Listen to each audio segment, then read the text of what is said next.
So after that, I had a full day. I brought some pictures of a kid birthday party. My sister's two little girls both have birthdays in August. And look at this. I think the whole neighborhood came to the birthday party.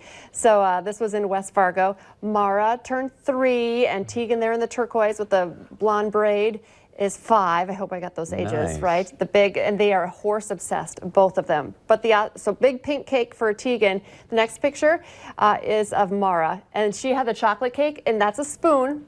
She just was eating. She wouldn't let anybody else eat it. She's like, "This is my cake. I waited all year for my birthday." It was like chocolate fudge, chocolate cake with covered in chocolate frosting and like chocolate. It was like so chocolatey. Good for her. She is like, "No, can Auntie Lisa have one?" No. And then we're like, look at that cat. And then we all stole a piece of cake. Yeah, I got you a horse. So it was super fun. My sister has like the most fun neighbors too. I kind of looked like it. It's like everybody was there. One of her neighbors said, well, we hang out with your sister like, I don't know, 3 to 5 times a week. I'm like, a week? Like, they're always hanging out. I stop over there, drop something off, and she's in the backyard with her neighbors. So, and they're all the same age. So recently, where they have like a bunch of kids in their neighborhood, and they literally just come in and out the door, don't knock, they go in the fridge. Do you have the same thing? I don't know, not in my neighborhood, but at her place, I go over there and it's like, these are not my nieces. Like, it's the neighbor kids just sitting there like watching TV. And, and then I'm like, hey, where's my sister? My sister is like over next door eating supper. She's like, oh, sure, your daughters can come over. And I go over and they're like actually eating at the neighbors. I'm like, well, that's weird. They're like, no, it's fine. We all eat here. Tomorrow we're all going to be at my house. Yeah, you know? It's like this communal fridge thing. It's awesome. Yeah, I mean, it's awesome that they have that. I mean, I have nice neighbors, but they just don't. Yeah, no, us too. We have great neighbors, but it's not like just, hey. No, not the same. Swing on through, go through the fridge. So maybe we'll get to that point, but we're not there yet. I don't know. I'm kind of weird about people being in, like even my friends are like, why don't you ever invite us over? You know, I'm like, I don't know. I just feel the pressure of having to clean my house. I was going to say. Just for them to make a mess. Oh, right. You know, I don't know. I'm always fully, I got the fridge stocked, just stocked in case someone does come over, but then I just don't let them come over. I lock the doors. Okay. Beware of dog sign on your front door. And yeah, like the warnings. I was thinking, I have not got the Ring doorbell yet, but I'm thinking, I was at my brother's and they have stickers all over. I'm like, maybe I should just get the stickers. What are the stickers? Well, saying this house is protected by the Ring security system, kind of like a fake, like there's a dog inside. There's a dog inside, but I don't know. I think you should get the Ring though, because I can see you sitting at your desk just like peeping back at your house all day long. Yeah. We have security cameras in our house, but not the Ring. So I don't know. I feel like, I think I've admitted this before, so I don't have to hide it. I have a good relationship, as our relationship people are here, and I'm like, I don't want my husband to know how many times I come and go, how many Amazon packages come. I feel like I want the Ring doorbell, but I don't want him to have the Ring doorbell. I don't know. So it's a control thing, I guess. Little do you know, though, JV's got a tracker. He probably on your does. phone So he knows everything anyway. But I just feel like I don't want people watching me. I just want to watch them. It's a double standard I completely believe in. That's fair, as long as you're honest about it. I am. Okay, well, we talked about kids. Now we're going to talk about puppies. People are falling in love with a post on the Fargo Police Department's Facebook page. Usually it's pictures of bad guys, right? And help us with this. Not this time. No criminal here. Check out this cute puppy. Officers picked up this fluffy pup last night and posted to their Facebook page that they needed help. Look at that picture. Finding the owner.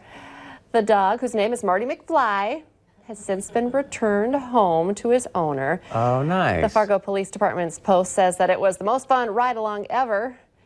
I bet they were, thinking, oh well, if no one claims this pup, then we'll have a new, new canine. He looks so sad in that picture, doesn't he? Like, I want my owners back. Where's my owner? Oh, so fluffy. Well, this is also a great reminder that the Fargo PD does post stuff like this to help find lost pets find their homes frequently, so you should follow them on Facebook to keep up to date. How great is that? We are always checking it to see who's the latest bad guy, and then one of our producers, Delaney, is like, "Oh my God, I love this puppy. You have to put this puppy on air." And I was like, "Really? How cute is this puppy?" I gotta say, the Fargo PD is like super legit at social media. Yeah, I mean, even some of their Twitter stuff on like certain days, and they're like, "Hey, I don't know, one time they did something about like a drug drop-off that was super funny," and it just, kind of jabbing at people in a good way. And they can poke it themselves too. They can Oh, take yeah. it as well. So I know they were posting some kind of funny pictures there for a while of themselves. They've done as like well. the donut pics. Yes, and, I was yeah. gonna say lots of donut pics. They That own sounds it. good right now, actually. I wish we had donuts on the show I today. do too. All right, the newest patrol member for the North Dakota Highway Patrol is also a cute puppy. We're going to keep with the puppy theme, melting hearts across the region. This is Canine Blue. Blue is just 11 weeks old, already starting his training to work for the Highway Patrol. So this pup actually does have a job with the Highway Patrol. The other pup just got 1 day with Fargo PD. Why does he look so freaked out right now? I know he does. The tongue, the ears, the Yeah, eyes, he's though, like, look wait. like, wait, what? What's my job? I never knew that, right?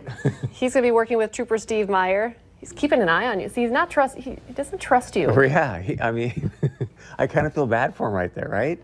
A little bit. Well, the 1,000 likes, been shared more than 100 times in just a short amount of time. Well, you know, if you're a Highway Patrol canine, you have to, you know, keep your eyes open like that. How cute is that pup, though, right? Yeah. I hope he's okay. Okay, I love Taylor Swift. Anytime I can talk about Taylor Swift, I love her new album. I think like a third song has just been released. Now we're hearing a great story about just how generous she is. She apparently just surprised a fan in need of a little financial help. The pop star saw a post on the popular blog site Tumblr where one of her fans was talking about not being able to pay her tuition and rent. It all exceeded about 6,000 Canadian dollars. I don't know. You know where she got this idea, right? Don't know where the math is going. Oh, you're going to go with Drake's God's Remember? Plan? Yeah, God's plan. He's handing out cash to everybody. Everything comes back to Drake. She's like, all right, Drake's got If his own Drake can plane do it, now. I can do it. Yeah, exactly. Well, apparently 2 hours after she saw the post, the fan received an email that Taylor had wired the money to her account and said, girl, get your learn on. I love you. Taylor Swift. Back up. So Taylor Swift sees something, somehow gets this girl's account number and wires her money? You know, she probably looked her up on Venmo. For real? I don't know. You know, I should have read a little bit more on that. I don't know how she exactly got her the money, and I actually don't have we need to have a younger person on here to talk to us a little bit about Tumblr because I'm not exactly sure how that works. I am aware of it. But doesn't that kind of creep you out that all of a sudden she just wires money into your I account? think Taylor Swift that does not weird me out at all. If somebody wants to like wire me some money, yeah. I mean, if they're taking money out of my account, that's different. But yeah, but I guess, I'm sure, if you want to wire me account, you want to give out your account number real quick and we'll see if anybody But I know I've used Venmo and I've like looked up people who didn't ask me for money and I've sent them money. I mean, they still have to accept it. Really? Yeah. I can get you a Venmo number if you're like that. You make more money than I do, Chris Berg. Yeah, so okay. Donuts are on you today. No, so I don't know. Taylor Swift, she has, you know, magical ways of finding out how to get I'm sure her people money. agent and everything, you know, made phone calls, which is great. It just sort of was like, I think it's awesome. If I wake up and all of a sudden go, oh my gosh, here's a nice donation to my account. 6,000 Canadian dollars. Stoked, yeah. A lot of loonies. Are they loonies? Is that what they are? What's the Canadian money? I don't know. It's a good question. I forgot. But what do you call the Canadian currency again? Anybody know? It's a loonie. I think it is a loonie? loonie. Good Yeah. for you. Yeah. I live very close to I was gonna Canada. Do you remember your first car, Chris? Oh, yes. Oh, yes. What was it? Was it a cool like Ferrari or something? No. So I got my first car at like 14 because my dad didn't want to get up early to take me to hockey practice.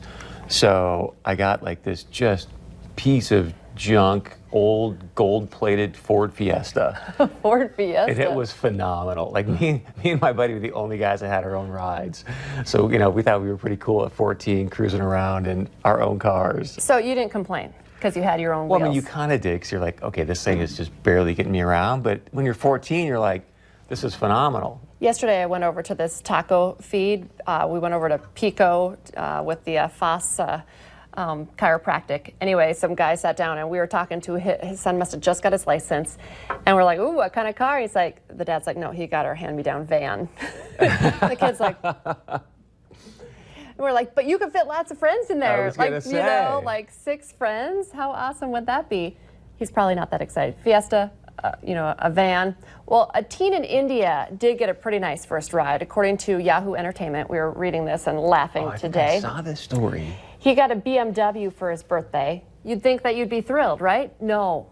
He was upset, mad. He wanted a Jaguar, of course. And so reportedly, the BMW was too small, couldn't have all of his, he needed a van or a Jaguar. So in protest, he pushed the car into a river. How spoiled is that kid? Seriously, the BMW is no good. What was that show? Sweet 16 birthday party. There was something on MTV back in the day, MTV or VH1. And the kids were rich kids, and they would all get like ridiculously awesome cars after their dad or mom and dad spent like $1 million on their birthday. But so can you back up and read the rest of the story? So apparently the dad was apologetic and ended up getting him a Jaguar instead, or what's the rest of the story? I think that... Oh, so he was sad. So he didn't get mad at his son. He's like, oh, my bad. I can only afford a BMW. Yeah, I don't know why his kid's so naughty and spoiled. I mean... The director's saying parents of the year in our ears right now. Exactly. You know, the kid is like that because his parents are like that. And when did you ever see Slumdog Millionaire? No, I don't think I did. Oh my goodness, and the poverty in India, and that kid's throwing a BMW in the river? In the river. Yeah. All right, my kids are always begging to go to Bison games. I'm like, no, those tickets are too valuable. But if they want them, I'd probably let them go with me. I'm a bad parent some days. Remember, you can sign up to win your chance to go see the Bison play the Bulldogs live from Target Field on August 31st. We're going to be live from Target Field August 30th for North Dakota Today. All you have to do is go to ndtoday.tv and get yourself registered to win these tickets, also at valleynewslive.com. And remember to tune in to all the great coverage starting Friday with us. But then, of course, the Farmers Union Insurance Bison Football pregame show live from Target Field. That starts at 1:30. And coverage of the game at 3 p.m. on KVLY. I'm super excited for that weekend. From tomorrow. I know. I'm like all torn on the inside. Like I'm sad that summer's coming to an end. I'm super excited for Bison football. All that good stuff. Wow. Okay, coming up next, I already told you we're going to be talking about relationships and getting some advice on keeping our marriage strong. Coming up next, we're talking about the stages of marriage in today's world. Stay with us.